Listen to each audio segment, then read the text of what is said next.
Latar belakang perusahaan. Sejarah singkat, Indofood sukses makmur didirikan pada tahun 1990 sebagai PT Panganjaya Inti Kusuma. Kemudian berganti nama menjadi Indofood Sukses Makmur pada tahun 1994. Perusahaan ini telah berkembang menjadi perusahaan Total Food Solution dengan kegiatan operasional yang mencakup seluruh tahapan proses produksi makanan. Visi, misi, dan nilai. Visi Indofood adalah menjadi perusahaan Total Food Solution. Misinya adalah memberikan solusi atas kebutuhan pangan secara berkelanjutan, meningkatkan kompetensi karyawan, dan memberikan kontribusi bagi kesejahteraan masyarakat dan lingkungan. Nilai-nilai perusahaan meliputi disiplin, integritas, penghargaan terhadap pemangku kepentingan, dan inovasi yang berkelanjutan. Analisis kasus PHK. Kronologi kasus, PT Indofood Sukses Makmur melakukan restrukturisasi atau efisiensi tenaga kerja dengan memutuskan kontrak sebagian karyawan. Karyawan yang terkena PHK merasa keputusan ini dilakukan secara sepihak tanpa mediasi yang layak dan sosialisasi terlebih dahulu. Penyelesaian PHK. Perusahaan mengambil langkah PHK sepihak dengan alasan efisiensi atau restrukturisasi internal. Pekerja yang di PHK mendapatkan pesangon sesuai perhitungan internal perusahaan, namun dianggap tidak sesuai dengan hak normatif yang diatur dalam UU Ketenagakerjaan Nomor 13 Tahun 2003. Pelanggaran yang terjadi. Pelanggaran prosedur, hak pekerja, dan aspek hukum dan etika terjadi dalam proses PHK ini. Perusahaan tidak melakukan negosiasi atau dialog terlebih dahulu dengan pekerja atau serikat pekerja, tidak memberikan pemberitahuan resmi, dan pesangon yang diberikan tidak sesuai dengan UU Nomor 13 Tahun 2003. Selanjutnya ada dampak negatif PHK, yaitu yang pertama dampak bagi pekerja, di mana pekerja yang di PHK akan mengalami kehilangan mata pencaharian dan pendapatan utama, tekanan ekonomi keluarga, dan dampak psikologis seperti stres dan depresi. Yang kedua itu ada dampak bagi perusahaan. Terus dengan dampaknya itu yaitu menurunnya reputasi perusahaan akibat konflik dengan pekerja, terus potensi gugatan hukum, dan meningkatnya ketidakpercayaan dari pihak internal maupun eksternal perusahaan. Yang ketiga itu ada dampak sosial. Dampak sosial ini dengan adanya peningkatan angka pengangguran di sekitar lingkungan perusahaan, tekanan ekonomi terhadap komunitas, dan meningkatnya ketegangan sosial di lingkungan sekitar perusahaan.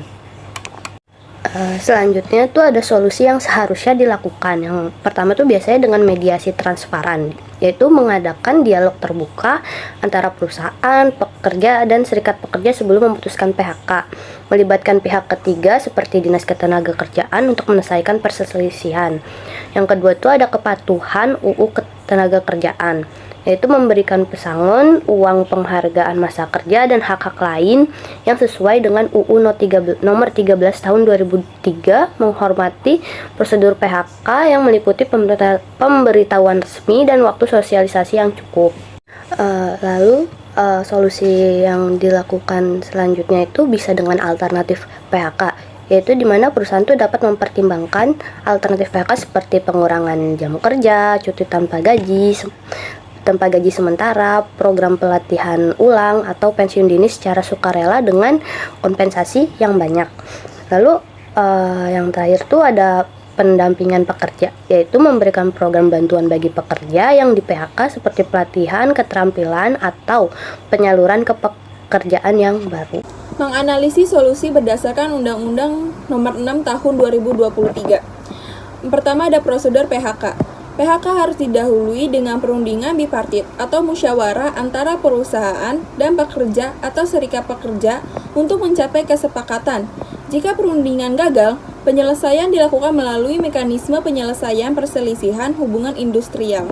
Kedua, hak pekerja dalam PHK. Pekerja yang di PHK berhak atas uang pesangon, uang penghargaan, masa kerja, dan uang pengganti hak. Ketiga, larangan PHK sepihak. Perusahaan tidak boleh melakukan PHK secara sepihak tanpa musyawarah dan alasan yang sah sesuai undang-undang. Jika PHK terjadi tanpa melalui mekanisme yang benar, pekerja berhak mengajukan gugatan. Keempat, kompensasi tambahan. Jika perusahaan melakukan PHK dan alasan efisiensi, pekerja berhak mendapatkan kompensasi tambahan di luar pesangon yang diatur. Kesimpulan, Solusi jika terjadi pemutusan PHK ada 4 cara, yaitu pertama komunikasi terbuka, kedua kepatuhan hukum, ketiga alternatif PHK, keempat mediasi. Hal ini terjadi pada kasus PHK di PT Indofood Sukses Makmur. Harus diselesaikan dengan mengutamakan komunikasi terbuka dan transparan antar perusahaan dan pekerja atau serikat pekerja, sesuai peraturan dalam Undang-Undang Nomor 6 Tahun 2023 tentang Cipta Kerja. Perusahaan harus memastikan bahwa hak-hak pekerja diberikan sesuai aturan. Jika terjadi perselisihan, mediasi melalui Dinas Ketenagakerjaan harus dijadikan langkah utama untuk mencari solusi damai. Saran dari kelompok kami, perusahaan sebaiknya meningkatkan komunikasi dengan pekerja dan serikat pekerja melalui dialog atau musyawarah terbuka sebelum keputusan PHK diambil, serta memastikan keputusan terhadap Undang-Undang Nomor 6 Tahun 2023 terkait prosedur PHK dan hak pekerja. Perusahaan perlu mempertimbangkan alternatif PHK seperti pengurangan jam kerja atau pelatihan ulang untuk mengurangi dampak negatif pada pekerja. Jika terjadi perselisihan, mediasi melalui Dinas Ketenagakerjaan harus dijadikan prioritas guna mencapai penyelesaian yang damai.